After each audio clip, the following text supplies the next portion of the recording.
How's it going, New York? I chose to speak to you in a square because I think we're kind of conditioned to listen to people when they're in the shape of a square. And also, here in Hollywood, this is where we give people what they want, violence. I guess that's what it seems to come down to. What I wanted to talk to everyone today about, I don't really want to preach, I just want to more bring up some questions. And since I always tend to be a scapegoat, I thought we'd talk about blame. Right now, everybody wants to blame music, they want to blame movies, but, you know, we've forgotten that we have a dead guy hanging from a tree in our living rooms, and that's something that we've worshipped all our lives. If you think about the crucifix is the greatest mass-market piece of merchandise in the history of the world. I've always found that to be kind of interesting. We haven't really sat down and talked about that on the news. And also wondered why nobody cares when an adult commits some senseless act of violence. They don't want to have a reason why. That's only when a kid does it.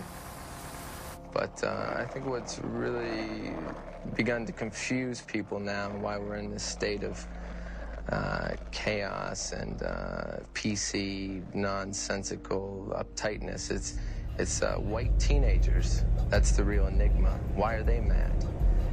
They're middle class, they're white, they're spoiled. Is it because they know America's a lie? Is it because we make them feel like they're never good enough? You know, you're never good enough for the scholarship, for the car, for the girl.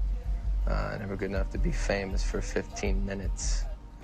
And then we say, are we surprised why they're mad or why they end up dead? You know, why the violence? Well, you know, you made them, America. You know, what do you expect?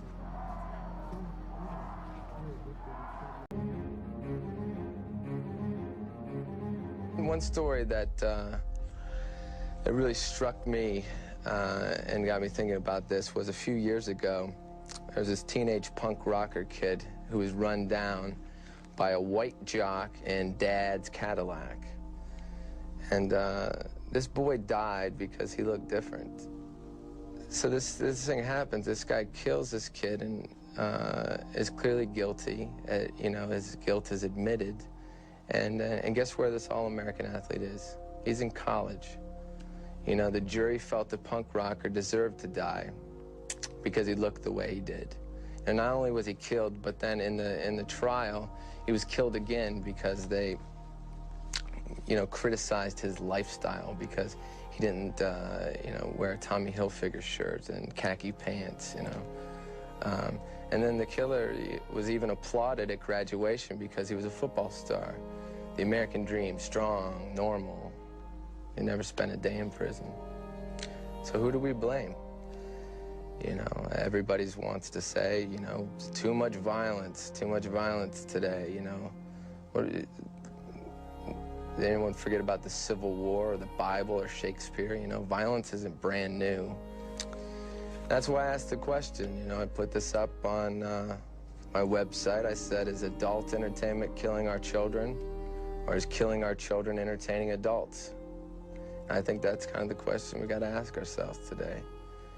And you have to ask yourself that every time you watch the hungry cameras at the crime scene, or at the funeral, or at the plane crash.